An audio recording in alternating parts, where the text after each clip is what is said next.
Hallelujah hallelujah. ਖੁਦਾਵੰਦ ਦਾ ਸ਼ੁਕਰ ਕਰਦੇ ਹਾਂ। ਧੰਨਵਾਦ ਧੰਨਵਾਦ ਧੰਨਵਾਦ। Hallelujah hallelujah hallelujah. ਤੇਰਾ ਸ਼ੁਕਰ, ਧੰਨਵਾਦ ਧੰਨਵਾਦ। ਹਾਲੇਲੂਇਆ। ਤੇਰੀ ਮਹਿਮਾ ਮਹਿਮਾ।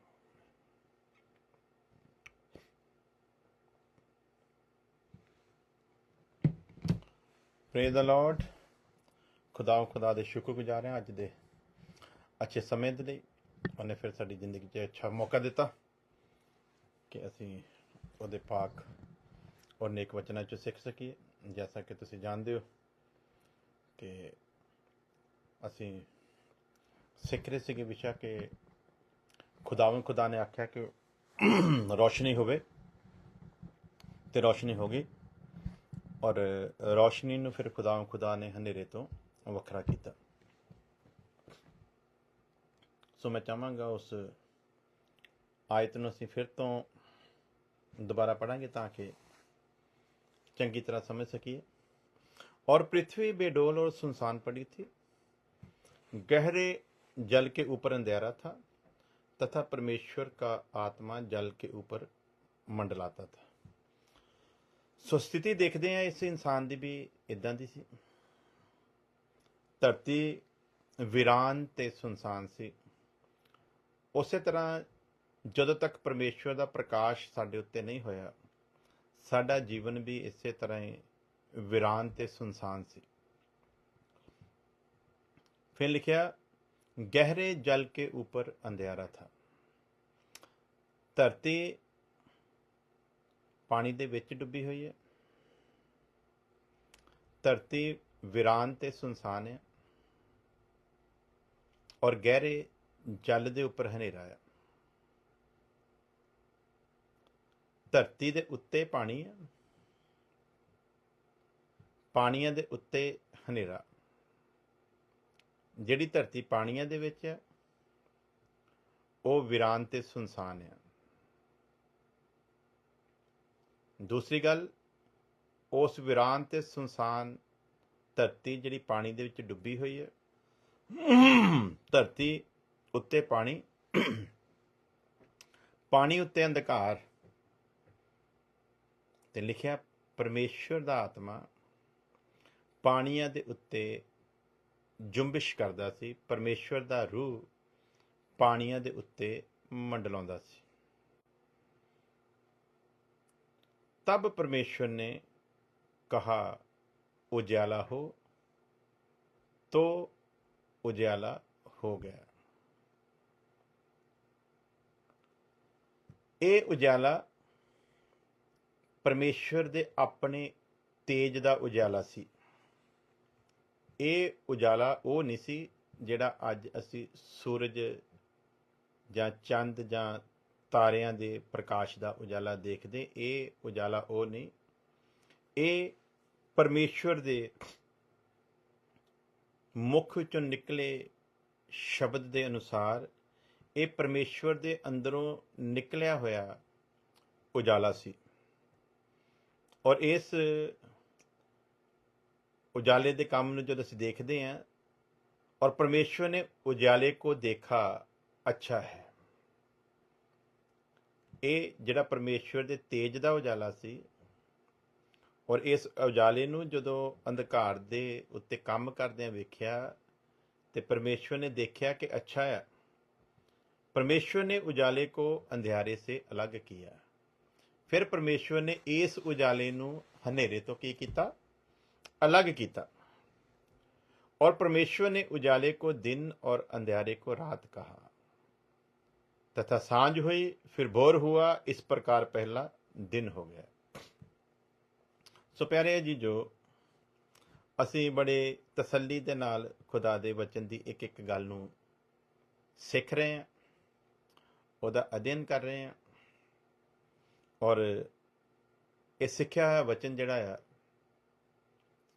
ਸਾਡੇ ਅੰਦਰ ਛਿਪੇ ਹੋਏ ਬਹੁਤ ਸਾਰੀ ਅੰਧਕਾਰ ਦੀਆਂ ਪਰਤਾਂ ਤੋਂ ਪਰਦਾ ਚੁੱਕਦਾ ਜਾਏਗਾ। ਬਾਹਰ ਦਾ ਹਨੇਰਾ ਤੇ ਅੰਦਰ ਦਾ ਹਨੇਰਾ। ਬਾਹਰ ਦਾ ਹਨੇਰਾ ਹਟਣ ਲੱਗਿਆਂ ਕੋਈ ਜ਼ਿਆਦਾ ਟਾਈਮ ਨਹੀਂ ਲੱਗਦਾ, ਲੇਕਿਨ ਜਿਹੜਾ ਅੰਦਰ ਦਾ ਹਨੇਰਾ ਇਹਨੂੰ ਹਟਦਿਆਂ ਟਾਈਮ ਲੱਗਦਾ।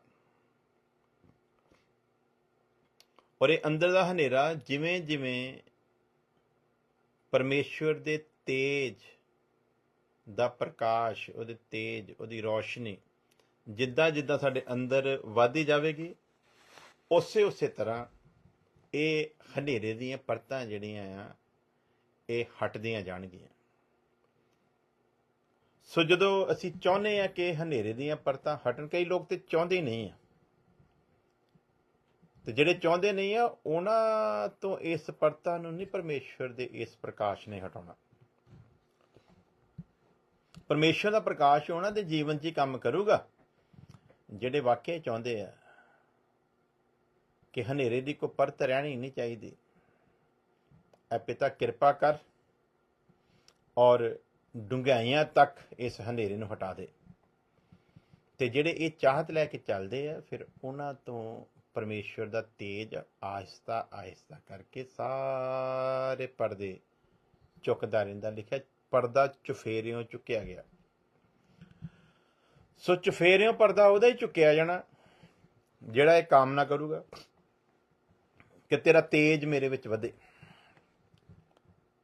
ਸੋ ਪਿਆਰੇ ਜੀਜੋ, ਅਸੀਂ ਦੇਖਦੇ ਹਾਂ ਇਹ ਕਿਵੇਂ ਕਿਵੇਂ ਕੰਮ ਕਰਦਾ ਹੈ, ਇਹ ਤੇਜ ਕਿਵੇਂ ਕਿਵੇਂ ਵੱਧਦਾ ਹੈ, ਔਰ ਇਹਦੇ ਨਾਲ ਫਿਰ ਕੀ ਕੀ ਜਿਹੜਾ ਸਾਨੂੰ ਫਾਇਦਾ ਮਿਲਦਾ ਹੈ। ਕੁਰਸੀਆਂ ਵਿੱਚ ਤੇ ਅਸੀਂ पढ़ चुके हैं पहला बड़े विस्तार के नाल कि उसकी महिमा की शक्ति के अनुसार सब प्रकार की सामर्थ्य से बलवंत होते जाओ, जहाँ तक कि आनंद के साथ हर प्रकार से धीरज और सहनशीलता दिखा सको। पिता का धन्यवाद करते रहो जिसने हमें इस योग्य बनाया कि ज्योति में पवित्र लोगों के साथ मिरास में सहभागी हो। ये ਧੰਨਵਾਦ ਕਰਨ ਦੀ ਜਿਹੜੀ ਵਜ੍ਹਾ ਨਾ ਸਾਡੇ ਕੋਲ ਸਿਰਫ ਇੰਨੀ ਬਹੁਤ ਆ। ਇਸ ਚੀਜ਼ ਦੇ ਲਈ ਧੰਨਵਾਦ ਕਰਨਾ ਹੈ ਕਿ ਪਿਤਾ ਨੇ ਸਾਨੂੰ ਇਸ ਯੋਗ ਬਣਾਇਆ, ਕਿ ਇਸ ਯੋਗ ਕਿ ज्योति में पवित्र लोगों के साथ मिरास में सहभागी हो। सो प्यारे हो, अगली लाइन लिखा, उसी ने हमें अंधकार के वश से छुड़ाकर अपने प्रिय पुत्र के राज्य में प्रवेश कराया, जिसमें हमें छुटकारा अर्थात पापों की क्षमा प्राप्त होती है। सो देखते हैं आहिस्ता आहिस्ता करके कि वचन सानू होर की सिखाता है।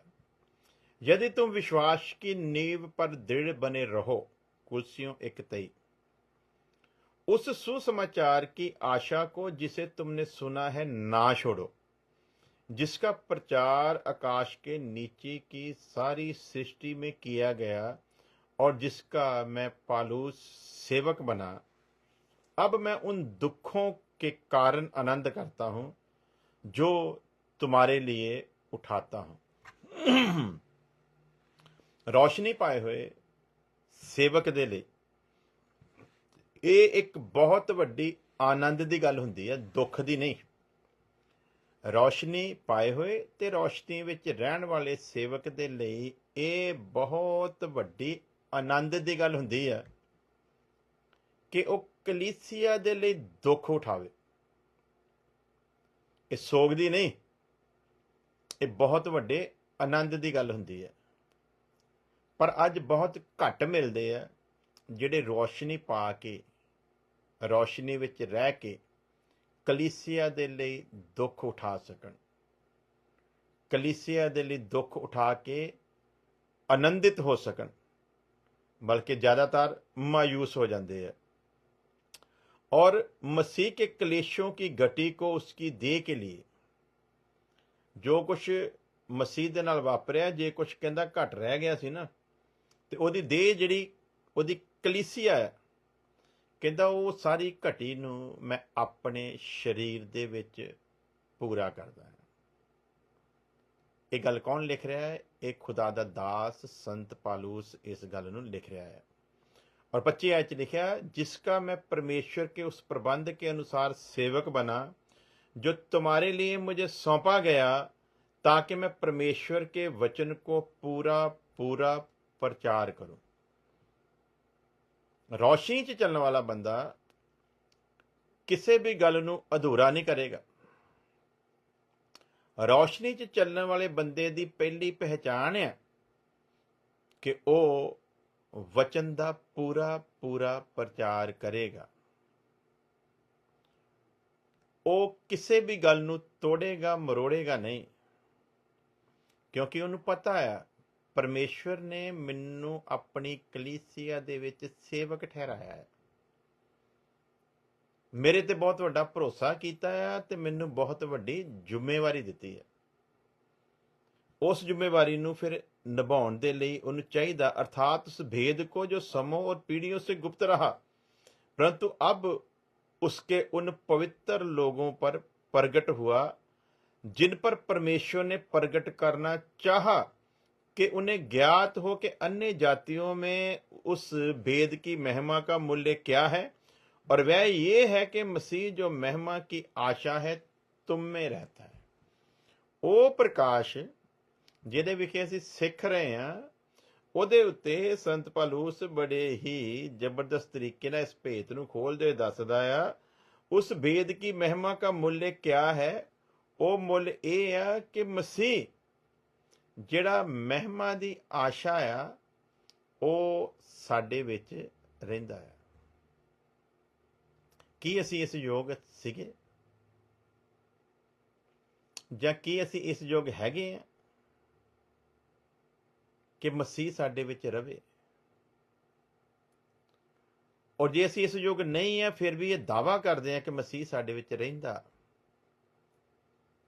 ते सानूं विचारन दी लोड़ है कि सर्वशक्तिमान परमेश्वर, पवित्र परमेश्वर, तेजोमय परमेश्वर जे साडे विच रहिंदा है ते असीं कित्थे हैं। कि पवित्र परमेश्वर अपवित्रताई दे विच रवेगा, जां पवित्र परमेश्वर पहला अपवित्रताई नूं साडे तो पूरी तरह दूर करेगा ते फिर विच रवेगा। तुहाडे पापां ने तुहाडे ते तुहाडे परमेश्वर दे विच जुदाई पाई है। तुहाडे अपराधां दे कारण उन्हें अपना मूँह छुपाया है, वचन दसदा है। तो फिर पहला तो ये जरूरी है ना कि जिथे वो आके रहेगा, वो चीज़ जिन्हें इंसान दे विच ते परमेश्वर दे विच जुदाई पाई है, पहला वो ओनू हटावेगा। ओनू हटाउण दे लई वचन च लिखिया, हनेरियों रोशनी चमकी। हनेरियों रोशनी चमकी।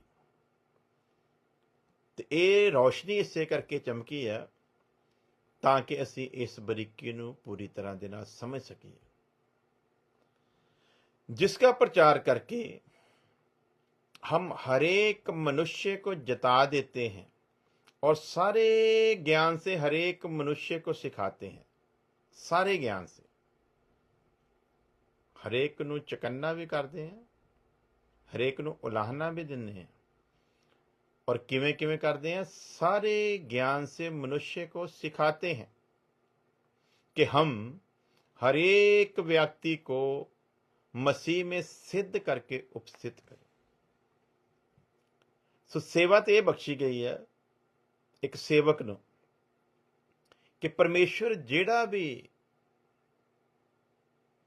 शख्स अपने सेवक नूं दवे, जेड़ी भी रूह की जिम्मेवारी परमेश्वर अपने सेवक नूं दवे, सेवक की यह जिम्मेवारी है उन्होंने सिद्ध करके परमेश्वर के अगे पेश करना है। सो सिद्ध करने के लिए पवित्रताई का होना जरूरी है। सिद्ध करने के लिए ते सिद्ध होने के लिए उहदी रोशनी दे विच बने रहना जरूरी है। और सिद्धता तक पहुंचने के लिए उहदे वचन की गहराई नूं समझना बहुत जरूरी है। और संत पौलुस इहो जे तजरबियां नूं इसलिए लिखदा है ਕਿ प्रेरितों के काम 26 अध्याय तो ਅਸੀਂ ਜਦੋਂ ਪੜ੍ਹਦੇ ਹਾਂ ਤੇ ਲਿਖਿਆ और हर आराधनालय में उन्हें ताड़ना दिला दिलाकर यीशु की निंदा करवाता था। ਇਹ ਜਿਸ ਸ਼ਖਸ ਦੇ ਬਾਰੇ ਪਹਿਲਾਂ ਅਸੀਂ ਪੜ੍ਹਦੇ ਆਏ ਨਾ, ਉਹਦਾ ਜਿਹੜਾ ਟਾਰਗੇਟ ਕੀ ਆ, ਉਹ ਸ਼ਖਸ ਜਿਹਦੇ ਬਾਰੇ ਅਸੀਂ ਹੁਣੇ ਸਿੱਖਦੇ ਆ ਰਹੇ ਹਾਂ, ਉਹਦਾ ਨਿਸ਼ਾਨਾ ਕੀ ਹੈ ਤੇ ਉਹ ਕਿਹੋ ਜਿਹਾ ਸੀਗਾ ਤੇ ਹੁਣ ਕਿਹੋ ਜਿਹਾ ਹੈਗਾ ਆ। ਉਸ ਸ਼ਖਸ ਦੇ ਤਜਰਬਿਆਂ ਨੂੰ ਜਦੋਂ ਅਸੀਂ ਸਮਝਦੇ ਹਾਂ, ਫਿਰ ਮਸੀਹ 'ਚ ਚੱਲਣਾ ਸਾਡੇ ਲਈ ਬੜਾ ਸੌਖਾ ਹੋ ਜਾਂਦਾ। ਜੇ ਮਸੀਹ ਦੇ ਲੋਕਾਂ ਨੂੰ ਸਤਾਉਂਦਾ ਸੀ ਇਹ ਦੇਖੀਏ ਤੇ ਸਾਨੂੰ ਥੋੜਾ ਜਿਹਾ ਇਹ ਬੰਦਾ ਕਾਫਰ ਜਿਹਾ ਨਜ਼ਰ ਆਉਂਦਾ, ਪਰ ਜੇ ਪਰਮੇਸ਼ਵਰ ਦੇ ਪ੍ਰਤੀ ਇਹਦੀ ਗੈਰਤ ਨੂੰ ਦੇਖੀਏ ਤੇ ਉਸ ਸਮੇਂ ਵੀ ਜਦੋਂ ਯਿਸੂ ਮਸੀਹ ਦੇ ਲੋਕਾਂ ਦੇ ਨਾਲ ਇਹ ਸਭ ਜ਼ੁਲਮ ਕਮਾਉਂਦਾ ਸੀ ਨਾ, ਉਸ ਸਮੇਂ ਵੀ ਇਹ ਵਿਵਸਥਾ ਦੇ ਯੁੱਗ ਦੇ ਅਨੁਸਾਰ, ਵਿਵਸਥਾ ਦੀ ਤਾਲੀਮ ਦੇ ਅਨੁਸਾਰ ਇਹ ਕੋਈ ਗੁਨੇਗਾਰ ਨਹੀਂ ਸੀ। ਇਸੇ ਲਈ ਤਾਂ ਕਹਿੰਦਾ ਸ਼ਰ੍ਹਾ ਦੀ ਪੁੱਛੋ ਤੇ ਨਿਰਦੋਸ਼, ਯਾਨੀ ਕਿ ਇਹਦਾ ਸ਼ਰੀਅਤ ਦਾ ਜੀਵਨ ਵੀ ਨਿਰਦੋਸ਼ਤਾ ਦਾ ਜੀਵਨ ਸੀ। ਸਿਰਫ ਫਰਕ ਕੀ ਸੀਗਾ ਕਿ ਜਿਵੇਂ ਪਰਮੇਸ਼ਵਰ ਨੇ ਆਪ ਹੀ ਆਪਣੇ ਪ੍ਰਬੰਧ ਦੇ ਅਨੁਸਾਰ ਕਿਸੇ ਯੋਜਨਾ ਤਹਿਤ ਇਹਨਾਂ ਦੇ ਉੱਤੇ ਮਸੀਹ ਨੂੰ ਪ੍ਰਗਟ ਹੋਣ ਨਹੀਂ ਦਿੱਤਾ, ਬਲਕਿ ਜਿੰਨਿਆਂ ਕਿਤੇ ਚਾਹੁੰਦਾ ਸੀ ਓਨਿਆਂ ਤੇ ਮਸੀਹ ਨੂੰ ਪ੍ਰਗਟ ਕੀਤਾ।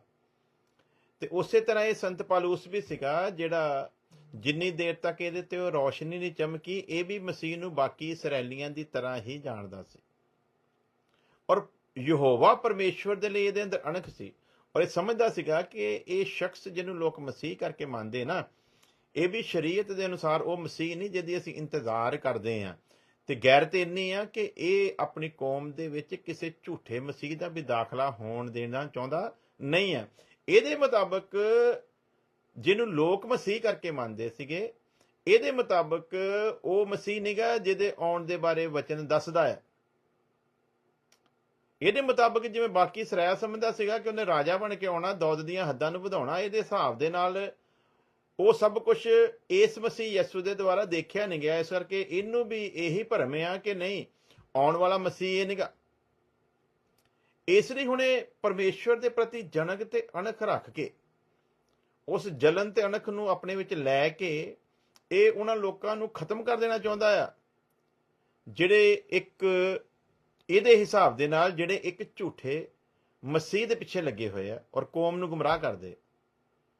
ਔਰ ਉਹ ਕੰਮ ਫਿਰ ਇਹਨੇ ਸ਼ੁਰੂ ਕੀਤਾ। ਔਰ ਕੀ ਕਹਿੰਦਾ ਆਪਣੇ ਤਜਰਬਿਆਂ ਦੇ ਵਿੱਚ ਹੁਣ ਬਿਆਨ ਕਰਦਾ, ਜਦੋਂ ਮਸੀਹ ਦੀ ਰੌਸ਼ਨੀ ਇਹਦੇ ਤੇ ਚਮਕ ਗਈ ਨਾ, ਹੁਣ ਇਹ ਦੱਸਦਾ ਆ ਕਿ ਮਸੀਹਾਂ ਦੇ ਪ੍ਰਤੀ ਮੇਰੇ ਅੰਦਰ ਕੀ ਕੀ ਸੀਗਾ ਔਰ ਕਿਵੇਂ ਕਿਵੇਂ ਪ੍ਰਭੂ ਯਿਸੂ ਮਸੀਹ ਨੇ ਆਪਣੀ ਰੌਸ਼ਨੀ ਦੇ ਦੁਆਰਾ ਆਪਣੇ ਆਪ ਨੂੰ ਮੇਰੇ ਉੱਤੇ ਪ੍ਰਗਟ ਕੀਤਾ। और किमें किमें दसदा है, कहना और हर आराधनालय में मैं उन्हें ताड़ना दिला दिलाकर यीशु की निंदा करवाता था, यहाँ तक कि क्रोध के मारे ऐसा पागल हो गया कि बाहर के नगरों में भी जाकर उन्हें सताता था। इसी धुन में जब मैं महायाजकों से अधिकार और परवाना लेकर दमिश्क को जा रहा था, ये हुण अपनी ਗਵਾਹੀ ਦੇ ਰਿਹਾ, ਜਿਹੜਾ ਕਹਿੰਦਾ ਵੀ ਮੈਂ ਕਲੀਸਿਆ ਦੇ ਵਿੱਚ ਪੂਰਾ ਪੂਰਾ ਪ੍ਰਚਾਰ ਕਰਦਾ ਹਾਂ ਤਾਂ ਕਿ ਹਰੇਕ ਮਨੁੱਖ ਨੂੰ ਸਿੱਧ ਕਰਕੇ ਪਰਮੇਸ਼ਵਰ ਦੇ ਅੱਗੇ ਉਪਸਥਿਤ ਕਰਾਂ। ਉਹ ਜਿਹੜਾ ਹੁਣ ਇੰਨੇ ਜਲਨ ਤੇ ਇੰਨੀ ਅਣਖ ਦੇ ਨਾਲ ਪਰਮੇਸ਼ਵਰ ਦੇ ਵਚਨ ਨੂੰ ਲੈ ਕੇ ਨਿਕਲਦਾ ਨਾ, ਉਹ ਆਪਣੇ ਸਾਰੇ ਤਜਰਬਿਆਂ ਨੂੰ ਕਲੀਸਿਆ ਦੇ ਨਾਲ ਇਸ ਲਈ ਬਿਆਨ ਕਰਦਾ ਆ ਕਿ ਜਿਨ੍ਹਾਂ ਨੇ ਰੌਸ਼ਨੀ ਦੇ ਵਿੱਚ ਚੱਲਣਾ ਆ, ਉਹ ਕਿਸੇ ਵੀ ਤਰ੍ਹਾਂ ਕਿਸੇ ਵੀ ਕਿਸਮ ਦਾ ਅੰਧਕਾਰ ਉਹਨਾਂ ਦੇ ਅੰਦਰ ਰਹਿ ਨਾ ਜਾਵੇ, ਬਲਕਿ ਸਾਰੀਆਂ ਗਹਿਰਾਈਆਂ ਤੱਕ ਜਿਹੜਾ ਹਨੇਰਾ ਛੁਪਿਆ ਹੋਇਆ ਨਾ, ਹਰੇਕ ਜਗ੍ਹਾ ਦੇ ਉੱਤੇ ਚਾਨਣ ਹੀ ਚਾਨਣ ਹੋ ਜਾਵੇ ਤੇ ਕੋਈ ਮਨੁੱਖ ਕਿਸੇ ਵੀ ਤਰ੍ਹਾਂ ਠੋਕਰ ਖਾ ਕੇ ਮਸੀਹ ਤੋਂ ਕਿਤੇ ਦੂਰ ਨਾ ਚਲਿਆ ਜਾਵੇ। ਇਸ ਲਈ ਉਹ ਆਪਣੇ ਸਾਰੇ ਆਪਣੀਆਂ ਕਮਜ਼ੋਰੀਆਂ ਨੂੰ ਵੀ ਦੱਸਦਾ ਹੈ। ਸੰਤ ਪੌਲੁਸ ਦੀ ਖੂਬੀ ਕੀ ਆ ਜਿਹਦੇ ਉੱਤੇ ਰੌਸ਼ਨੀ ਪ੍ਰਗਟ ਹੋਈ? ਇਸ ਸ਼ਖਸ ਦੀ ਖੂਬੀ ਇਹ ਹੈ, ਇਹ ਦੂਜਿਆਂ ਦੀਆਂ ਕਮਜ਼ੋਰੀਆਂ ਨੂੰ ਨਹੀਂ ਇਕੱਲਾ ਬਿਆਨ ਕਰਦਾ, ਜਾਂ ਇਹ ਦੂਜਿਆਂ ਦੀਆਂ ਖੂਬੀਆਂ ਨੂੰ ਨਹੀਂ ਇਕੱਲਾ ਬਿਆਨ ਕਰਦਾ, ਬਲਕਿ ਇਹਦੀ ਖੂਬੀ ਭਲਾ ਕੀ ਆ? ਇਹ ਜਿੱਥੇ ਦੂਜਿਆਂ ਦੀਆਂ ਕਮਜ਼ੋਰੀਆਂ ਨੂੰ ਬਿਆਨ ਕਰਦਾ ਹੈ, ਉੱਥੇ ਆਪਣੀ ਕਮਜ਼ੋਰੀ ਦਾ ਵੀ ਇਜ਼ਹਾਰ ਕਰਦਾ ਹੈ। ਇਹ ਜਿੱਥੇ ਦੂਜਿਆਂ ਦੀਆਂ ਖੂਬੀਆਂ ਨੂੰ ਬਿਆਨ ਕਰਦਾ ਹੈ, ਉੱਥੇ ਫਿਰ ਇਹ ਆਪਣੀਆਂ ਜਿਹੜੀਆਂ ਪਰਮੇਸ਼ਵਰ ਨੇ ਇਹਦੇ 'ਚ ਖੂਬੀਆਂ ਰੱਖੀਆਂ ਉਹਨਾਂ ਨੂੰ ਵੀ ਬਿਆਨ ਕਰਦਾ ਹੈ। ਔਰ ਇਸ ਬਿਆਨ ਕਰਨ ਦੇ ਪਿੱਛੇ ਇਹਦੇ ਮਨ ਦੇ ਵਿੱਚ ਨਾ ਤੇ ਕੋਈ ਹੀਨ ਭਾਵਨਾ ਤੇ ਨਾ ਕੋਈ ਘਮੰਡ ਹੈ। ਜਿਹੜੀਆਂ ਚੰਗੀਆਂ ਗੱਲਾਂ ਪਰਮੇਸ਼ਰ ਨੇ ਇਹਦੇ 'ਚ ਰੱਖੀਆਂ ਉਹਦਾ ਇਹਨੂੰ ਕੋਈ ਘਮੰਡ ਨਹੀਂ, ਤੇ ਜਿਹੜੀਆਂ ਕਮਜ਼ੋਰੀਆਂ ਇਹਨੂੰ ਆਪਣੇ 'ਚ ਨਜ਼ਰ ਆਉਂਦੀਆਂ ਉਹਨੂੰ ਦੱਸਣ ਦੇ ਵਿੱਚ ਇਹਨੂੰ ਕੋਈ ਸ਼ਰਮ ਨਹੀਂ। ਤੇ ਅੱਜ ਪ੍ਰੋਬਲਮ ਇਹ ਆ ਕਿ ਰੌਸ਼ਨੀ ਦੇ ਵਿੱਚ ਚੱਲਣ ਵਾਲੇ ਲੋਕ ਆਪਣੀ ਕਮਜ਼ੋਰੀ ਨੂੰ ਮੰਨਣ ਵਾਸਤੇ ਤਿਆਰ ਨਹੀਂ ਹੁੰਦੇ, ਬਲਕਿ ਕਮਜ਼ੋਰੀ ਨੂੰ ਛੁਪਾਉਂਦੇ ਆ। ਤੇ ਇਹ ਯਾਦ ਰੱਖੋ, ਅਸੀਂ ਜਦੋਂ ਰੌਸ਼ਨੀ ਤੇ ਹਨੇਰੇ ਦੇ ਵਿਖੇ ਸੁਣਦੇ ਤੇ ਸਮਝਦੇ ਆ, ਹਨੇਰਾ ਛੁਪਾਉਂਦਾ ਆ। ਸਮਝਣ ਦੀ ਲੋੜ ਭਲਾ ਕੀ ਆ? ਹਨੇਰਾ ਛੁਪਾਉਂਦਾ। ਜਿੱਥੇ ਹਨੇਰਾ ਹੁੰਦਾ ਉੱਥੇ ਕੁਝ ਨਹੀਂ ਦਿਸਦਾ। ਸੋ ਅਗਰ ਕੋਈ ਕਹਿੰਦਾ ਕਿ ਮੈਂ ਰੌਸ਼ਨੀ ਦੇ ਵਿੱਚ ਚੱਲਦਾ ਪਰ ਕਿਸੇ ਚੀਜ਼ ਨੂੰ ਛੁਪਾਉਂਦਾ ਹੈ, ਰੌਸ਼ਨੀ ਨਹੀਂ ਛੁਪਾ ਸਕਦੀ। ਰੌਸ਼ਨੀ ਦੀ ਪਹਿਲੀ ਖੂਬੀ ਕੀ ਆ? ਰੌਸ਼ਨੀ ਹਰ ਚੀਜ਼ ਨੂੰ ਪ੍ਰਗਟ ਕਰਦੀ ਹੈ, ਹਰ ਚੀਜ਼ ਨੂੰ ਨੰਗਿਆਂ ਕਰ ਦਿੰਦੀ। ਦੂਜੇ ਸ਼ਬਦਾਂ ਕਹਿ ਲਈਏ ਸਮਝਣ ਦੇ ਲਈ, ਹਰ ਚੀਜ਼ ਨੂੰ ਪ੍ਰਗਟ ਕਰ ਦਿੰਦੀ ਹੈ। ਕੋਈ ਵੀ ਲੁਕੀ ਹੋਈ ਚੀਜ਼ ਰੌਸ਼ਨੀ ਸਾਹਮਣੇ ਰਹਿ ਨਹੀਂ ਸਕਦੀ। ਜਿੱਥੇ ਜਿੱਥੇ ਰੌਸ਼ਨੀ ਜਾਵੇਗੀ ਉੱਥੇ ਉੱਥੇ ਛੁਪੀ ਹੋਈ ਹਰੇਕ ਚੀਜ਼ ਨੂੰ ਪ੍ਰਗਟ ਕਰੂਗੀ। ਤੇ ਹੁਣ ਜਦੋਂ ਕੋਈ ਬੰਦਾ ਇਹ ਕਵੇ ਕਿ ਮੈਂ ਹੈਗਾ ਰੌਸ਼ਨੀ ਦੇ ਵਿੱਚ ਹਾਂ, ਪਰ ਰੌਸ਼ਨੀ ਦੇ ਵਿੱਚ ਰਹਿੰਦਿਆਂ ਹੋਇਆਂ ਅਗਰ ਉਹ ਕਿਸੇ ਚੀਜ਼ ਨੂੰ ਛੁਪਾਉਂਦਾ ਆ ਤੇ ਸਿੱਧਾ ਸਿੱਧਾ ਜਾਣ ਲਵੇ ਕਿ ਫਿਰ ਉਹ ਰੌਸ਼ਨੀ ਦੇ ਵਿੱਚ ਨਿਕਲ, ਕਿਉਂਕਿ ਛੁਪਾਉਣਾ ਕੰਮ ਅੰਧਕਾਰ ਦਾ ਆ, ਪ੍ਰਗਟ ਕੰਮ ਕਰਨਾ ਰੌਸ਼ਨੀ ਦਾ।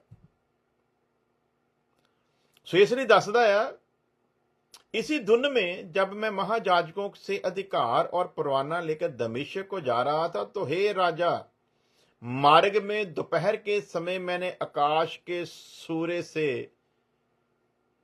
तेज बढ़कर एक ज्योति अपने साथ चलने वालों के चारों ओर चमकती हुई देखी। मैं फिर रिपीट करूंगा। हे राजा, मार्ग में दोपहर के समय मैंने आकाश से सूर्य के तेज से भी बढ़कर एक ज्योति अपने और अपने साथ चलने वालों के चारों ओर चमकती हुई देखी। इत्थे याद रखियो एक गल, रोशनी दे विच रोशनी बहुत घट नजर आउंदी है, और संत पलूस जिस रोशनी दे विखे गल कर रहा ना, ਇਹ ਸਮਾਂ ਦੁਪਹਿਰ ਦਾ। ਤੇ ਅਸੀਂ ਹੁਣੇ ਪਿੱਛੇ ਸਿੱਖ ਕੇ ਆਏ ਹਾਂ ਕਿ ਪਰਮੇਸ਼ਵਰ ਨੇ ਕਿਹਾ ਕਿ ਚਾਨਣ ਹੋ ਜਾਵੇ, ਤੇ ਉਹ ਜਿਹੜਾ ਪਹਿਲਾ ਚਾਨਣ ਹੋਇਆ ਨਾ, ਉਹ ਪਰਮੇਸ਼ਵਰ ਦੇ ਆਪਣੇ ਤੇਜ ਦਾ ਚਾਨਣ ਸੀ। ਔਰ ਅਗਰ ਉਸ ਤੇਜ ਦੇ ਚਾਨਣ ਦੇ ਨਾਲ ਤੁਲਨਾ ਸੂਰਜ ਦੇ ਚਾਨਣ ਦੀ ਕਰੀਏ, ਤੇ ਸੂਰਜ ਦਾ ਚਾਨਣ ਉਸ ਤੇਜ ਦੇ ਚਾਨਣ ਦੇ ਅੱਗੇ ਫਿੱਕਾ ਆ, ਕਿਉਂਕਿ ਜਿਹਨੇ ਚਾਨਣ ਨੂੰ ਬਣਾਇਆ ਇਹ ਪ੍ਰਗਟ ਆ ਕਿ ਉਹਦੇ ਅੰਦਰ ਉਸ ਚਾਨਣ ਦੇ ਨਾਲੋਂ ਜ਼ਿਆਦਾ ਰੌਸ਼ਨੀ ਆ, ਕਿਉਂਕਿ ਉਹਦੇ ਮੂੰਹ ਚੋਂ ਨਿਕਲਣ ਵਾਲੇ ਹਰੇਕ ਸ਼ਬਦ ਦੇ ਨਾਲ ਹਰ ਚੀਜ਼ ਬਣਦੀ ਪਈ ਹੈ। ਤੇ ਜਦੋਂ ਉਹਦੇ ਮੁਖ ਚੋਂ ਨਿਕਲਣ ਵਾਲੇ ਹਰੇਕ ਸ਼ਬਦ ਦੇ ਨਾਲ ਹਰ ਚੀਜ਼ ਬਣਦੀ ਪਈ ਹੈ, ਤੇ ਫਿਰ ਹਿਸਾਬ ਲਾ ਲਓ ਵੀ ਸੂਰਜ ਨੂੰ ਵੀ ਉਹ ਬਣਾਉਣ ਵਾਲਾ ਆ, ਤੇ ਸੂਰਜ ਦੇ ਤੇਜ ਦੇ ਨਾਲੋਂ ਕਿਤੇ ਜ਼ਿਆਦਾ ਤੇਜ ਉਹਦੇ ਅੰਦਰ ਆ। ਤੇ ਹੁਣ ਸੰਤ ਪਾਲੂਸ ਜਿਹੜਾ ਆ, ਉਹ ਮਸੀਹੀ ਲੋਕਾਂ ਨੂੰ ਫੜਨ ਦਾ ਪਲਾਨ ਕਰਕੇ ਇਜਾਜ਼ਤ ਪਾ ਕੇ ਜਾ ਰਿਹਾ, ਤੇ ਵੇਲਾ ਦੁਪਹਿਰ ਦਾ। ਤੇ ਦੁਪਹਿਰ ਦੇ ਵੇਲੇ ਕੀ ਵੇਖਦਾ ਆ? आकाश से सूर्य के तेज से भी बढ़कर एक ज्योति अपने और अपने साथ चलने वालों के चारों ओर चमकती देखी।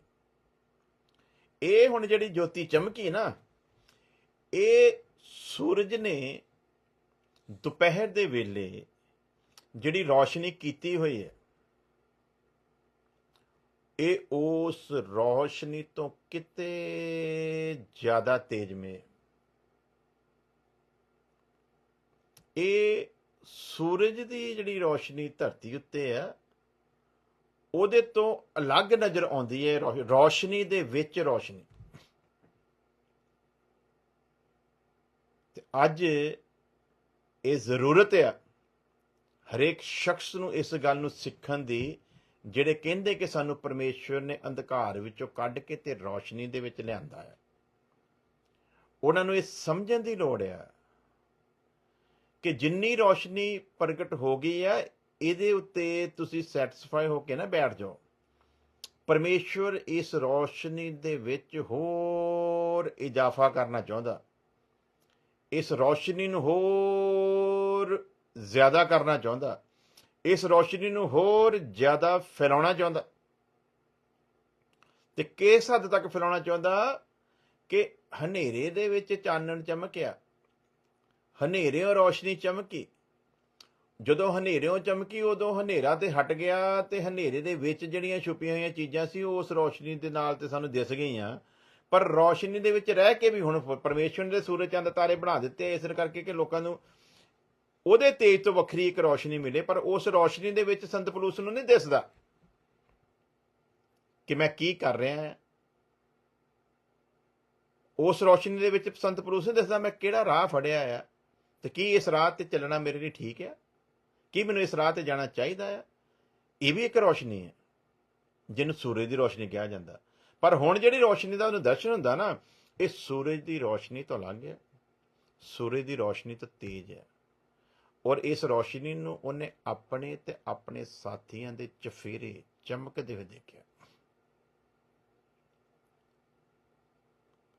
ਅੱਜ ਸਾਨੂੰ ਵੀ ਜ਼ਰੂਰਤ ਹੈ ਇਸ ਰੌਸ਼ਨੀ ਨੂੰ, ਜਿੱਥੇ ਸਾਨੂੰ ਪਰਮੇਸ਼ਵਰ ਨੇ ਰੱਖਿਆ ਉਸ ਜਗ੍ਹਾ ਦੇ ਚੁਗਿਰਦੇ ਅਸੀਂ ਵੀ ਇਸ ਰੌਸ਼ਨੀ ਨੂੰ ਵੇਖਦੇ ਰਹੀਏ।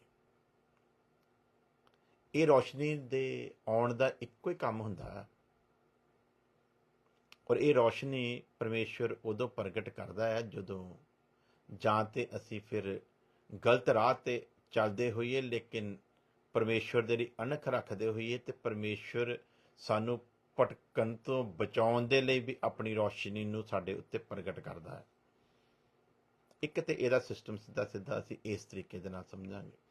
ਦੂਸਰਾ, ਜਿੰਨਾ ਕੁ ਪ੍ਰਕਾਸ਼ ਅਸੀਂ ਸਮਝਦੇ ਹਾਂ ਉਹਨਾਂ ਪ੍ਰਕਾਸ਼ ਪਰਮੇਸ਼ਵਰ ਨੂੰ ਜਾਣਨ ਦੇ ਲਈ ਕਾਫੀ ਨਹੀਂ ਆ। ਇਸ ਲਈ ਪਰਮੇਸ਼ਵਰ ਆਪਣੇ ਤੇਜ ਦੇ ਵਿੱਚੋਂ ਤੇਜ ਲਿਆਉਂਦਾ ਆ ਤੇ ਗਲਤ ਰਾਹ ਤੇ ਜਾਣ ਤੋਂ ਸਾਨੂੰ ਰੋਕਦਾ ਆ ਤੇ ਸਮਝਾਉਂਦਾ ਆ। ਸੋ ਇਸੇ ਲਈ ਸੰਤ ਪੌਲੁਸ ਦੇ ਉੱਤੇ ਜਦੋਂ ਇਹ ਰੌਸ਼ਨੀ ਚਮਕਦੀ ਆ ਤੇ ਆਪਣੇ ਚੁਗਿਰਦੇ ਨਹੀਂ ਚਮਕਦੀ ਦੇਖਦਾ, ਬਲਕਿ ਆਪਣੇ ਤੇ ਆਪਣੇ ਸਾਥੀਆਂ ਦੇ ਚੁਗਿਰਦੇ। ਤੇ ਜਦੋਂ ਇਹ ਰੌਸ਼ਨੀ ਚਮਕਦੀ ਦੇਖਦਾ ਆ, ਔਰ ਜਬ ਹਮ ਸਭ ਭੂਮੀ ਪਰ ਗਿਰ ਪੜੇ,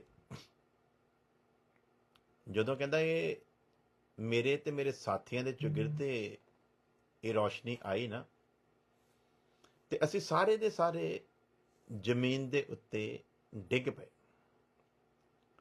तो मैंने इब्रानी भाषा में मुझसे ये कहते हुए ये शब्द सुना कि हे शौल तू मुझे क्यों सताता है। मैंने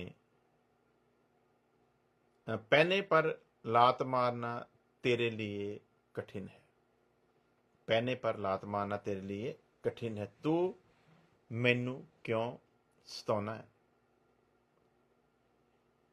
ਇੱਥੇ ਤੁਸੀਂ ਇਹ ਦੇਖੋ, ਸੰਤ ਪੌਲੁਸ ਨੇ ਜਦੋਂ ਸ਼ਬਦ ਸੁਣਿਆ ਹੋਗਾ ਉਹਦੀ ਹਾਲਤ ਕੈਸੀ ਹੋਊਗੀ। ਇਹ ਤੇ ਅਣਖ ਤੇ ਗੈਰਤ ਦੇ ਵਿੱਚ ਜਾ ਰਿਹਾ ਹੈ ਪਰਮੇਸ਼ਵਰ ਦੇ ਲਈ ਕੰਮ ਕਰਨ ਵਾਸਤੇ। ਦਿਲ 'ਚ ਕੋਈ ਬੁਰਾਈ ਨਹੀਂ, ਦਿਲ ਵਿੱਚ ਕੋਈ ਬੁਰਾਈ ਨਹੀਂ, ਕਿਉਂਕਿ ਮਸੀਹ ਪ੍ਰਗਟ ਨਹੀਂ ਨਾ ਹੋਇਆ। ਮਸੀਹ ਪ੍ਰਗਟ ਹੋ ਜਾਵੇ ਤੇ ਫਿਰ ਇਹੋ ਜਿਹਾ ਕੰਮ ਕਰੇ ਤੇ ਫਿਰ ਉਹ ਕੰਮ ਬੁਰਾਈ ਦੇ ਨਾਲ ਹੋਊਗਾ। ਪਰ ਹੁਣ ਸੰਤ ਪੌਲੁਸ ਜਿਹੜਾ ਕੰਮ ਕਰ ਰਿਹਾ ਦਿਲ 'ਚ ਕੋਈ ਬੁਰਾਈ ਰੱਖ ਕੇ ਨਹੀਂ ਕਰ ਰਿਹਾ। ਜਿਵੇਂ ਜਦੋਂ ਉਹਨਾਂ ਨੇ ਉਹ ਨਵੀਂ ਗੱਡੀ ਤਿਆਰ ਕੀਤੀ ਨਾ ਮਿਲਾਪ ਦੇ ਤੰਬੂ, ਆਪਣੇ ਨੇਮ ਦੇ ਸੰਦੂਕ ਨੂੰ ਉਹਦੇ ਉੱਤੇ ਰੱਖਣ ਦੇ ਵਾਸਤੇ, ਤੇ ਦਿਲ ਵਿੱਚ ਕੋਈ ਬੁਰਾਈ ਨਹੀਂ ਸੀ। ਜਦੋਂ ਦੋ ਭਰਾ ਧੂਫ ਦਿਖਾ ਕੇ ਲੈ ਕੇ ਗਏ ਨਾ ਦਿਖਾਉਣ ਵਾਸਤੇ, ਤੇ ਦਿਲ ਵਿੱਚ ਕੋਈ ਬੁਰਾਈ ਨਹੀਂ, ਬੁਰੀ ਨੀਅਤ ਨਾਲ ਥੋੜੀ ਸੀ, ਕੁਛ ਚੰਗਾ, ਕੁਛ ਹੋਰ ਚੰਗਾ ਕਰਨ ਦੀ ਨੀਅਤ ਸੀ। ਉਸੇ ਤਰ੍ਹਾਂ ਸੰਤ ਪੌਲੁਸ ਪਰਮੇਸ਼ਵਰ ਦੀ ਜਲਨ ਰੱਖਣ ਵਾਲਾ ਬੰਦਾ ਆ। ਪਰਮੇਸ਼ਵਰ ਦੀ ਸ਼ਰੀਅਤ ਦੇ ਮੁਤਾਬਕ ਕਹਿੰਦਾ ਜੇ ਸ਼ਰ੍ਹਾ ਦੀ ਪੁੱਛੋ ਤੇ ਮੈਂ ਫਿਰ ਵੀ ਨਿਰਦੋਸ਼ ਹਾਂ, ਸ਼ਰ੍ਹਾ ਦੇ ਅਨੁਸਾਰ ਵੀ ਮੇਰਾ ਜੀਵਨ ਇੱਕਦਮ ਗੋਡਿਆ। ਉਹੋ ਹੀ ਸੰਤ ਪਲੂਸ ਜਦੋਂ ਇਹ ਸਾਰੇ ਮੰਜ਼ਰ ਨੂੰ ਦੇਖਦਾ ਹੋਵੇਗਾ ਤੇ ਸਾਰੇ ਭਰਮ ਟੁੱਟ ਗਏ ਹੋਣੇ। ਅੱਜ ਵੀ ਬਹੁਤ ਸਾਰੇ ਲੋਕ ਆ ਜਿਨ੍ਹਾਂ ਉੱਤੇ ਥੋੜੀ ਥੋੜੀ ਰੋਸ਼ਨੀ ਕਿਤੇ ਚਮਕੀ ਤੇ ਉਹ ਸਮਝ ਬੈਠੇ ਕਿ ਬਸ ਇਹ ਫਾਈਨਲ ਜਲਾਲ ਆ, ਇਸ ਤੋਂ ਅੱਗੇ ਜਲਾਲ ਖਰੇ ਹੈਗਾ ਹੀ ਨਹੀਂ, ਜਾਂ ਇਸ ਤੋਂ ਅੱਗੇ ਕੁਝ ਹੁੰਦਾ ਹੀ ਨਹੀਂ, ਜਾਂ ਇੱਥੇ ਆ ਕੇ ਸਭ ਕੁਝ ਖਤਮ ਹੋ ਗਿਆ। ਸੰਤ ਪਲੂਸ ਦੇ ਸਾਰੇ ਭੁਲੇਖੇ ਟੁੱਟ ਗਏ, ਕਿਉਂਕਿ ਜਿਹੜੀ ਆਵਾਜ਼ ਆਈ ਉਹਦੇ ਕੰਨਾਂ ਤੱਕ ਤੇ ਜਿਹਦੀ ਰੋਸ਼ਨੀ ਨੂੰ ਉਹਨੇ ਚਫੇਰੇ ਚਮਕਦੇ ਦੇਖਿਆ, ਇਸ ਰੋਸ਼ਨੀ ਬਾਰੇ ਵੀ ਉਹਨੇ ਆਪਣੇ ਬਾਪ ਦਾਦਿਆਂ ਤੋਂ ਸੁਣਿਆ ਹੋਇਆ ਸੀ, ਔਰ ਇਸ ਸ਼ਬਦ ਦੇ ਬਾਰੇ ਵੀ ਉਹਨੂੰ ਪਤਾ ਸੀ ਕਿ ਬਹੁਤੇ ਪਾਣੀਆਂ ਦੀ ਆਵਾਜ਼ ਨਾਲੋਂ ਵੀ ਜ਼ਿਆਦਾ ਕੜਕਦਾਰ ਆਵਾਜ਼ ਹੁੰਦੀ ਹੈ ਜਦੋਂ ਪਰਮੇਸ਼ਵਰ ਗੱਲ ਕਰਦਾ। ਤੇ ਇੱਥੇ ਜਿਹੜੀ ਅਸੀਂ ਪੜ੍ਹਦੇ ਹਾਂ ਲਾਈਨ, ਉਹਨੂੰ ਥੋੜਾ ਜਿਹਾ ਧਿਆਨ ਦਿੰਦੇ ਹਾਂ ਕਿ ਲਿਖਿਆ ਕੀ ਹੈ। मुझसे ये कहते हुए ये शब्द सुना कि हे शौल तू मुझे क्यों सताता है। संत पलूस सोचदा होना, परमेश्वर एक कैसा सवाल कर रहा, मैं ते एक नेक काम करने वास्ते जा रहा ਤੇ ਪਰਮੇਸ਼ਵਰ ਕਹਿ ਰਿਹਾ ਵੀ ਤੂੰ ਮੈਨੂੰ ਕਿਉਂ ਸਤਾਉਣਾ ਹੈ। ਇੱਕ ਕਹਿ ਦਈਏ ਕਿ ਉਲਝਣ ਦੇ ਵਿੱਚ ਪੈ ਗਿਆ ਹੋਣਾ ਇਸ ਸ਼ਬਦ ਨੂੰ ਸੁਣਦੇ ਸਾਰ। ਤੇ ਅੱਗੇ ਉਹਦਾ ਜਵਾਬ ਕੀ ਸੀ? ਮੈਨੇ ਕਹਾ। ਇਹਨੇ ਇਹ ਨਹੀਂ ਕਿਹਾ ਕਿ ਕੌਣ ਕੋਈ ਮਨੁੱਖ ਹੈ ਜਿਹੜਾ ਛੁਪ ਕੇ ਗੱਲ ਕਰ ਰਿਹਾ, ਜਾਂ ਇਹ ਕੋਈ ਐਸਾ ਹੈ ਜਿਹਨੂੰ ਮੈਂ ਨਹੀਂ ਜਾਣਦਾ ਨਾ। ਜਿੱਦਾਂ ਹੀ ਆਵਾਜ਼ ਆਈ ਨਾ, ਆਵਾਜ਼ ਤੇ ਰੌਸ਼ਨੀ ਤੋਂ ਸੰਤ ਪਲੂਸ ਨੂੰ ਪਤਾ ਲੱਗ ਗਿਆ ਇਹ ਜੋ ਕੁਛ ਵੀ ਮੇਰੇ ਚੁਗਿਰਦੇ ਹੋਇਆ, ਇਹ ਜਿਹੜੀ ਆਵਾਜ਼ ਮੈਨੂੰ ਸੁਣਾਈ ਦੇ ਰਹੀ ਹੈ, ਇਹ ਸਰਵ ਸ਼ਕਤੀਮਾਨ ਪਰਮੇਸ਼ਵਰ ਦੀ ਆਵਾਜ਼ ਹੈ। ਇਸੇ ਕਰਕੇ ਇਸ ਤੋਂ ਪਹਿਲਾਂ ਕੋਈ ਇੱਧਰ ਉੱਧਰ ਦੀ ਉਹ ਗੱਲ ਕਰੇ, ਸਿੱਧਾ ਪੁਆਇੰਟ ਤੇ ਆ ਗਿਆ, ਸਿੱਧਾ। ਇਸੇ ਤਰ੍ਹਾਂ ਜਿਹਨਾਂ ਤੇ ਰੌਸ਼ਨੀ ਚਮਕਦੀ ਨਾ, ਇਹਨਾਂ ਨੂੰ ਬਹਾਨੇਬਾਜ਼ੀਆਂ ਛੱਡ ਛੁੱਡ ਕੇ, ਇੱਧਰ ਉੱਧਰ ਦੀਆਂ ਤਰਫਦਾਰੀਆਂ ਛੱਡ ਛੁੱਡ ਕੇ, ਇੱਧਰ ਉੱਧਰ ਐਵੇਂ ਪਰਦੇ ਪਾਉਣ ਨੂੰ ਛੱਡ ਕੇ, ਇਹਨਾਂ ਨੂੰ ਵੀ ਚਾਹੀਦਾ ਆ ਇਹ ਸਿੱਧਾ ਪੁਆਇੰਟ ਦੇ ਉੱਤੇ ਆਉਣ। ਕਿਉਂਕਿ ਰੌਸ਼ਨੀ ਪਾਏ ਹੋਏ ਬੰਦੇ ਦੀ ਪਹਿਚਾਣ ਇਹ ਹੈ, ਉਹ ਵੱਲ ਛੱਲ ਦੇ ਨਾਲ ਗੱਲ ਨਹੀਂ ਕਰੂ, ਉਹ ਪਰਦੇ ਪਾ ਕੇ ਗੱਲ ਨਹੀਂ ਕਰੂ,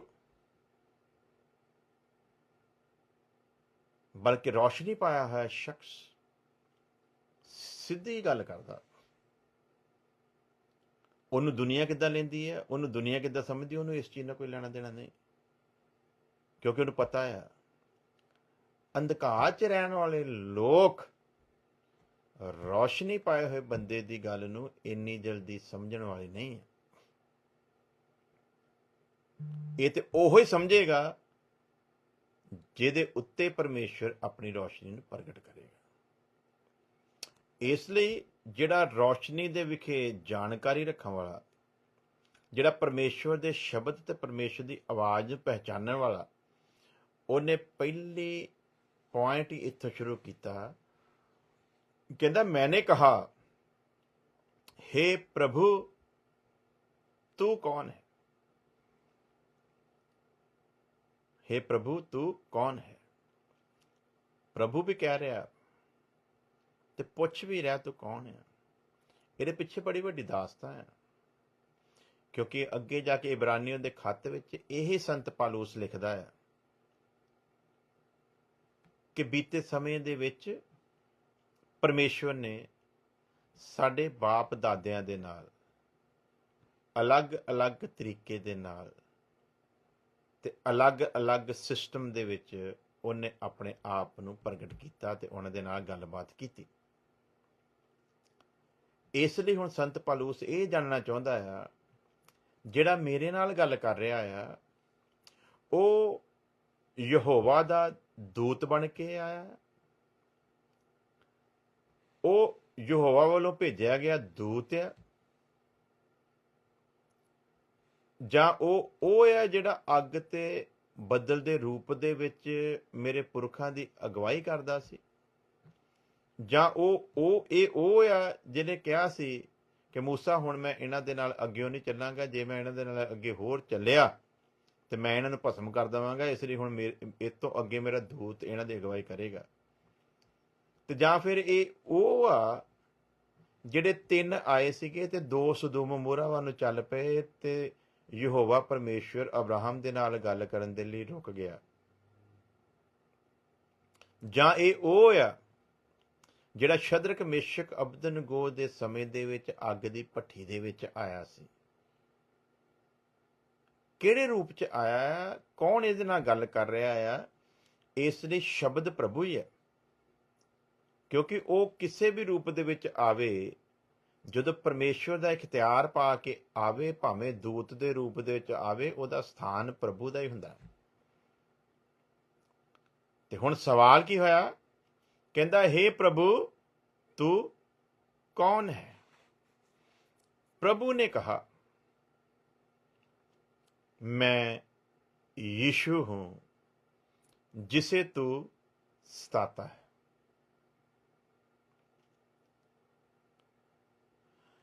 ਬੰਦਾ ਵੈਸੇ ਅੱਧਾ ਕਿਤੇ ਮਰ ਜਾਂਦਾ ਜਦੋਂ ਇਦਾਂ ਦਾ ਹਿਸਾਬ ਕਿਤਾਬ ਕਿਤੇ ਸਾਹਮਣੇ ਆ ਜਾਵੇ। ਆਵਾਜ਼ ਕੀ ਆਈ ਭਲਾ? ਜਿਸ ਯਿਸੂ ਨੂੰ ਉਹ ਇਹ ਸਮਝਦਾ ਆ ਕਿ ਇਹ ਉਹ ਯਿਸੂ ਨਹੀਂ ਜਿਹਦੀ ਇੰਤਜ਼ਾਰ ਮੇਰੀ ਕੌਮ ਕਰਦੀ ਹੈ, ਇਹ ਉਹ ਯਿਸੂ ਨਹੀਂ ਜਿਹਨੂੰ ਇਹ ਲੋਕ ਮੰਨ ਰਹੇ ਆ, ਇਹ ਤੇ ਕੋਈ ਛਲੀਆ ਯਿਸੂ ਆ। ਪਰ ਇਹਦੀਆਂ ਸਾਰੀਆਂ ਪਲਾਨਿੰਗਾਂ ਦੇ ਉੱਤੇ ਤੇ ਇਹਦੀਆਂ ਸਾਰੀਆਂ ਸੋਚਾਂ ਉੱਤੇ ਪਾਣੀ ਫਿਰ ਗਿਆ ਜਦੋਂ ਇਹ ਆਵਾਜ਼ ਆਪਣੀ ਪਹਿਚਾਣ ਪ੍ਰਭੂ ਯਿਸੂ ਮਸੀਹ ਦੇ ਨਾਮ ਦੇ ਵਿੱਚ ਕਰਾ ਰਹੀ ਹੈ।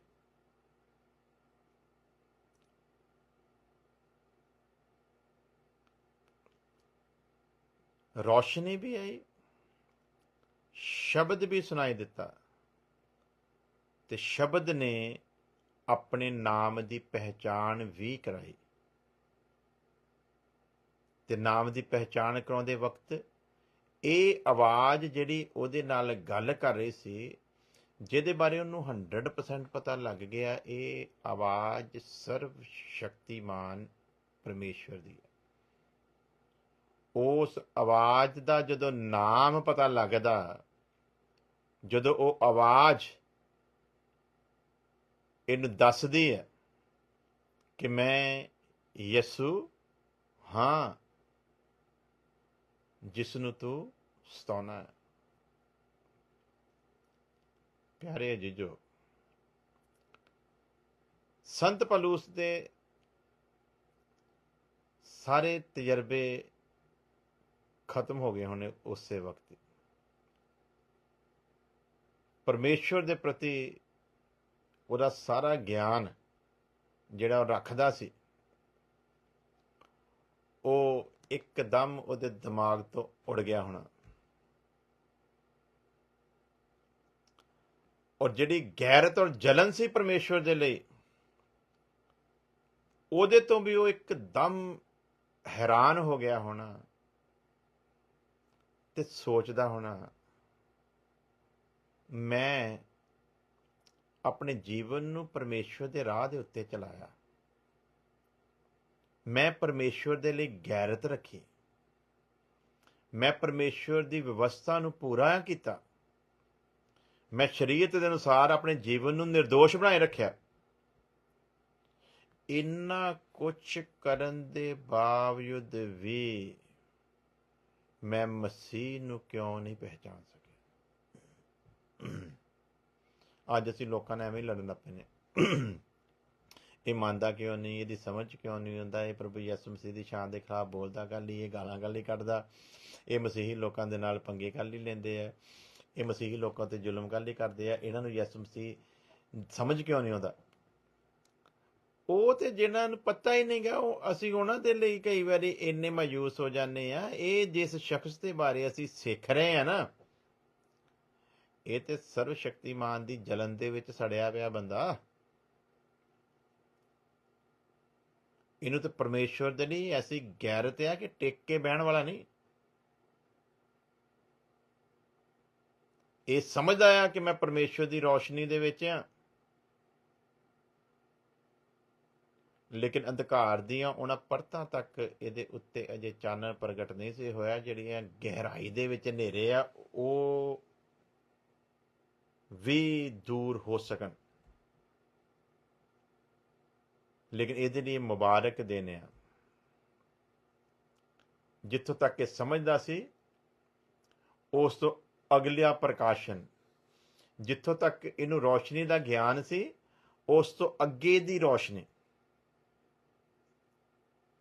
ਤੇ ਅੱਜ ਇਹ ਸੋਚਦਾ ਹੋਣਾ, ਜਿੰਨੀ ਕੁ ਪਾਈ ਸੀ ਓਨੀ ਕੁ ਕਾਫੀ ਨਹੀਂ ਸੀ। ਅੱਜ ਸਾਨੂੰ ਵੀ ਸਮਝਣ ਦੀ ਲੋੜ ਆ। ਜਿੰਨਾ ਕੁ ਅਸੀਂ ਆਪਣੇ ਆਪ ਨੂੰ ਸਮਝਦੇ ਆ, ਓਨਾ ਕਾਫੀ ਨਹੀਂ। ਇਸ ਤੋਂ ਅੱਗੇ ਅਜੇ ਬੜਾ ਕੁਛ ਉਹਨੇ ਰੱਖਿਆ ਹੋਇਆ, ਜਿਹਨੂੰ ਜਾਣਨਾ ਸਾਡੇ ਲਈ ਵੀ ਬੜਾ ਜ਼ਰੂਰੀ ਹੈ। ਅੱਜ ਆਪਣੇ ਆਪ ਨੂੰ ਸੰਤ ਪੌਲੁਸ ਦੀ ਜਗ੍ਹਾ ਤੇ ਰੱਖ ਕੇ ਦੇਖੀਏ। ਮੈਂ ਪਹਿਲਾਂ ਦੱਸਿਆ, ਇਹ ਸ਼ਖਸ ਆਪਣੀ ਗਵਾਹੀ ਸ਼ੇਅਰ ਕਰਦਾ ਕਰਦਾ ਅੱਗੇ ਜਾ ਕੇ ਦੱਸਦਾ ਆ ਕਿ ਮੇਰਾ ਜੀਵਨ ਕੈਸਾ ਹੈ, ਮੇਰੇ ਪਰਮੇਸ਼ਰ ਦੇ ਪ੍ਰਤੀ ਅਣਖ ਗੈਰਤ ਕੈਸੀ ਹੈ, ਪਰਮੇਸ਼ਰ 'ਚ ਮੈਂ ਚੱਲਦਾ ਕੈਸਾ। ਤੇ ਸਭ ਤੋਂ ਵੱਡੀ ਗੱਲ ਹੈ, ਕਹਿੰਦਾ ਸ਼ਰੀਅਤ ਦੇ ਅਨੁਸਾਰ ਮੈਂ ਨਿਰਦੋਸ਼ ਹਾਂ। ਇੰਨੀਆਂ ਖੂਬੀਆਂ ਦਾ ਮਾਲਕ ਪ੍ਰਭੂ ਯਿਸੂ ਮਸੀਹ ਨੂੰ ਨਹੀਂ ਪਹਿਚਾਨ ਸਕਿਆ। ਰੋਸ਼ਨੀ ਵਿੱਚ ਚੱਲਦਾ ਸੀ ਪਰਮੇਸ਼ਰ ਦੀ, ਐਸੀ ਕੋਈ ਗੱਲ ਨਹੀਂ, ਪਰ ਮਸੀਹ ਦੇ ਤੇਜ ਦੀ ਰੋਸ਼ਨੀ, ਉਹ ਰੋਸ਼ਨੀ ਜਿਹੜੀ ਪਰਮੇਸ਼ਵਰ ਨੇ ਮਸੀਹ ਦੇ ਵਿੱਚ ਰੱਖੀ ਹੈ, ਉਹਦੇ ਤੋਂ ਅਣਜਾਣ ਸੀ। ਇਸ ਸਾਰੇ ਲਿਖਿਆ ਨਾ, ਪਰਮੇਸ਼ਵਰ ਦੇ ਸਾਰੇ ਗੁਪਤ ਖਜ਼ਾਨੇ, ਉਹਦੇ ਭੇਤ, ਉਹ ਸਾਰੇ ਦੇ ਸਾਰੇ ਮਸੀਹ ਯਿਸੂ ਦੇ ਵਿੱਚ ਛੁਪੇ ਹੋਏ ਆ। ਤੇ ਜੇ ਉਹਨਾਂ ਦੀਆਂ ਤਹਿਆਂ ਤੱਕ ਜਾਣਾ ਆ, ਤੇ ਫਿਰ ਮਸੀਹ ਯਿਸੂ ਨੂੰ ਜਾਣਨਾ ਬੜਾ ਜ਼ਰੂਰੀ ਹੈ। ਮਸੀਹ ਯਿਸੂ ਨੂੰ ਜਾਣੇ ਤੋਂ ਬਿਨਾਂ ਉਹਨਾਂ ਤਹਿਆਂ ਤੱਕ ਨਹੀਂ ਪਹੁੰਚ ਸਕਦੇ। ਤੇ ਹੁਣ ਜਿਹੜਾ ਸੰਤ ਪੌਲੁਸ ਨੂੰ ਉਹਨਾਂ ਤਹਿਆਂ ਤੱਕ ਲੈ ਕੇ ਜਾ ਸਕਦਾ ਆ, ਉਹ ਗੱਲ ਕਰਦਾ। ਹੇ ਸ਼ੌਲ, ਹੇ ਸ਼ੌਲ, ਤੂੰ ਮੈਨੂੰ क्यों सताना है? मैंने कहा, हे प्रभु तू कौन है? प्रभु ने कहा, मैं यीशु हूं जिसे तू सताता है।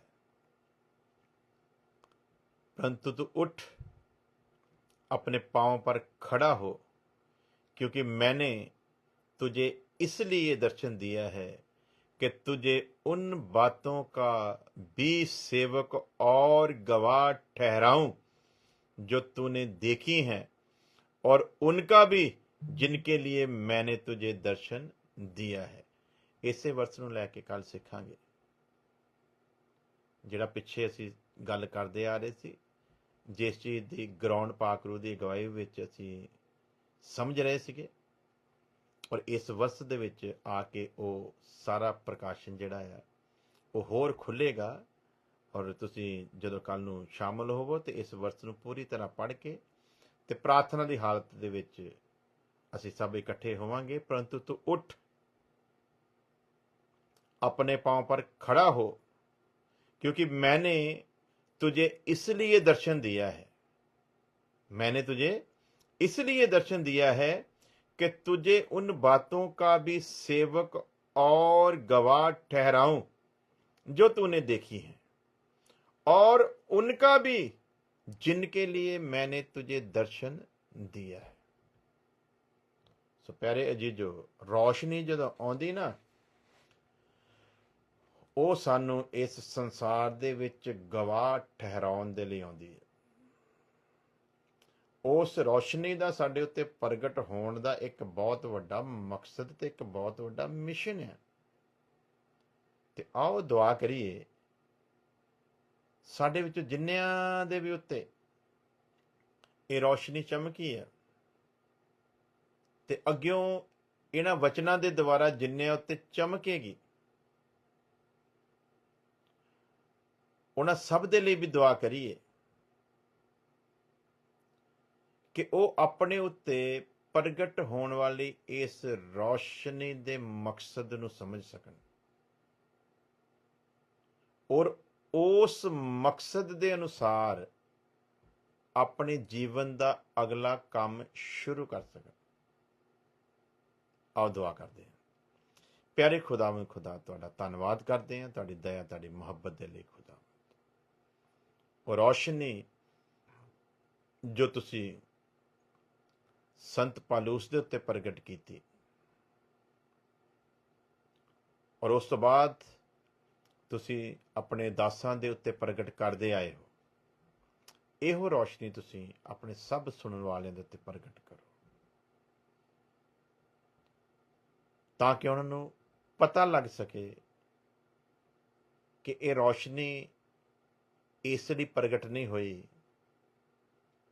ਕਿ ਮੈਂ ਬਸ ਇਹ ਮੰਨ ਕੇ ਬਹਿ ਜਾਵਾਂ ਕਿ ਬਸ ਇੰਨਾ ਹੀ ਕਾਫੀ ਸੀ, ਬਲਕਿ ਇਹ ਰੌਸ਼ਨੀ ਇਸ ਲਈ ਪ੍ਰਗਟ ਹੋਈ ਕਿ ਇਹ ਰੌਸ਼ਨੀ ਤੋਂ ਰੌਸ਼ਨੀ ਪਾ ਕੇ ਮੈਂ ਨੂਰ ਬਣਾ ਔਰ ਇਹ ਨੂਰ ਦੁਨੀਆ ਦੇ ਅੱਗੇ ਚਮਕੇ।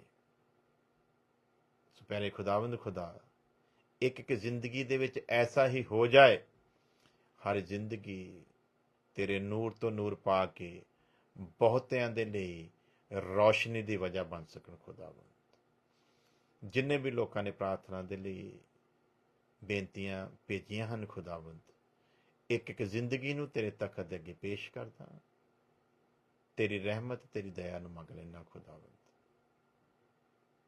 ਤੁਸੀਂ ਕਿਰਪਾ ਕਰੋ ਔਰ ਤੁਹਾਡਾ ਰਹਿਮ ਦੁਆਰਾ ਤੁਹਾਡੇ ਲੋਕ ਚੰਗਿਆਈ ਨੂੰ ਪਾਉਣ, ਕਮਜ਼ੋਰੀ ਤੇ ਫਤਹ ਪਾਉਣ ਔਰ ਜੋ ਵੀ ਸਮੱਸਿਆਵਾਂ ਹਨ ਸਭ ਮਸੀਹ ਯਸੂ ਦੇ ਨਾਮ ਦੇ ਵਿੱਚ ਦੂਰ ਹੋਣ। ਖੁਦਾਵੰਦ, ਔਰ ਤੇਰੇ ਲੋਕ ਤੇਰੇ ਵਿੱਚ ਫਤਹ ਮੰਨਦੇ ਨਜ਼ਰ ਆਉਣ। ਆਉਣ ਵਾਲੇ ਸਾਰੇ ਸਮੇਂ ਨੂੰ ਤੁਹਾਡੇ ਮੁਬਾਰਕ ਹੱਥਾਂ 'ਚ ਦਿੰਦੇ ਆ। ਜਿੰਨੇ ਵੀ ਲੋਕ ਇਸ ਵਚਨ ਨੂੰ ਅੱਗਿਓਂ ਸੋਸ਼ਲ ਮੀਡੀਆ ਦੇ ਦੁਆਰਾ ਸੁਣਨ, ਉਹਨਾਂ ਸਭਨਾਂ ਦੇ ਲਈ ਵੀ ਤੁਹਾਡੇ ਵੱਡੇ ਰਹਿਮ ਨੂੰ ਮੰਗ ਲੈਂਦੇ ਆ। ਸਾਡੀ ਪ੍ਰਾਰਥਨਾ ਨੂੰ ਸੁਣੋ, ਕਬੂਲ ਕਰੋ, ਮਸੀਹ ਯਸੂ ਦੇ ਨਾਮ ਦੇ ਵਿੱਚ, ਆਮੀਨ। ਹੁਣ ਸਾਡੇ ਖੁਦਾਵੰਦ ਯਿਸੂ ਮਸੀਹ ਦਾ ਫਜ਼ਲ, ਖੁਦਾ ਦੀ ਮੁਹੱਬਤ, ਪਾਕ ਰੂਹ ਦੀ ਸੰਗਤ ਹੁਣ ਤੋਂ ਲੈ ਕੇ ਹਮੇਸ਼ਾ ਤੱਕ ਉਹਦੇ ਤਮਾਮ ਲੋਕਾਂ ਦੇ ਨਾਲ ਬਣੀ ਰਵੇ, ਆਮੀਨ ਆਮੀਨ। ਖੁਦਾ ਤੁਹਾਨੂੰ ਸਾਰਿਆਂ ਨੂੰ ਬੜੀ ਆਸ਼ੀਸ਼ ਦੇਵੇ। ਅਸੀਂ ਇੱਥੇ USA ਦੇ ਵਿੱਚ ਹਰ ਮਹੀਨੇ ਦੇ ਪਹਿਲੇ ਸੰਡੇ ਨੂੰ ਇੱਕ ਵੱਡੀ ਮੀਟਿੰਗ ਸ਼ੁਰੂ ਕਰਨ ਜਾ ਰਹੇ ਹਾਂ ਔਰ ਇਸੇ ਫਰਵਰੀ ਦੇ ਪਹਿਲੇ ਹਫਤੇ ਤੋਂ ਅਸੀਂ ਉਹਨੂੰ ਪਹਿਲੀ ਮੀਟਿੰਗ ਉਹ ਹੋਵੇਗੀ ਔਰ ਇਹਦੇ ਵਿੱਚ ਅਸੀਂ ਬਹੁਤ ਸਾਰੇ ਲੋਕਾਂ ਨੂੰ ਸੱਦਾ ਦੇ ਰਹੇ ਹਾਂ ਔਰ ਬਹੁਤ ਸਾਰੇ ਨਵੇਂ ਲੋਕਾਂ ਦੇ ਲਈ ਉਹਨਾਂ ਨੂੰ ਧਿਆਨ 'ਚ ਰੱਖ ਕੇ ਅਸੀਂ ਇਸ ਕੰਮ ਨੂੰ ਸ਼ੁਰੂ ਕੀਤਾ ਹੈ। ਔਰ ਇਸ ਸ਼ਹਿਰ ਦੇ ਵਿੱਚ ਜਿੱਥੇ ਖੁਦਾ ਨੇ ਸੇਵਾ ਦਿੱਤੀ ਹੈ, ਇਸ ਸ਼ਹਿਰ ਦੇ ਵਿੱਚ ਖੁਦਾ ਦਾ ਨੂਰ ਉਹਨਾਂ ਲੋਕਾਂ ਤੱਕ ਵੀ ਪਹੁੰਚੇ ਜਿਹੜੇ ਅਜੇ ਹਨੇਰੇ ਦੇ ਵਿੱਚ ਹੈ। ਔਰ ਉਸ ਬੰਦਗੀ ਨੂੰ ਆਪਣੀਆਂ ਦੁਆਵਾਂ 'ਚ ਤੁਸੀਂ ਸਭ ਲੋਕ ਯਾਦ ਰੱਖਣਾ ਔਰ ਖੁਦਾ ਨਵੇਂ ਲੋਕਾਂ ਨੂੰ, ਨਵੀਆਂ ਰੂਹਾਂ ਨੂੰ ਲੈ ਕੇ ਆਵੇ ਤਾਂ ਕਿ ਉਹ ਵੀ ਇਸ ਵਚਨ ਦੇ ਦੁਆਰਾ ਉਸ ਜ਼ਿੰਦਗੀ ਨੂੰ ਪਾ ਸਕਣ ਜਿਹਦੇ ਲਈ ਪ੍ਰਭੂ ਯਿਸੂ ਮਸੀਹ ਇਸ ਜਹਾਨ ਦੇ ਉੱਤੇ ਆਏ ਸਨ। ਸੋ ਖੁਦਾ ਤੁਹਾਨੂੰ ਬੜੀ ਬਰਕਤ ਦੇਵੇ। ਦੁਆਵਾਂ 'ਚ ਯਾਦ ਰੱਖਣਾ, ਅਗਰ ਖੁਦਾ ਦੀ ਆਮਦ ਦੇ ਵਿੱਚ ਦੇਰੀ ਹੈ ਤੇ ਕੱਲ੍ਹ ਨੂੰ ਫਿਰ ਅਸੀਂ ਇਸੇ ਸਮੇਂ ਫਿਰ ਦੁਬਾਰਾ ਇਸੇ ਮਾਧਿਅਮ ਤੋਂ ਆਨਲਾਈਨ ਅਸੀਂ ਪਰਮੇਸ਼ਰ ਦੇ ਵਚਨ ਨੂੰ ਸਿੱਖਾਂਗੇ। ਤਦ ਤੱਕ ਲਈ ਸਭ ਲੋਕ ਦੁਆ 'ਚ ਬਣੇ ਰਹਿਣ। ਖੁਦਾ ਤੁਹਾਨੂੰ ਸਾਰਿਆਂ ਨੂੰ ਬੜੀ ਆਸ਼ੀਸ਼ ਦੇਵੇ। ਸਭ ਨੂੰ ਜੈ ਮਸੀਹ।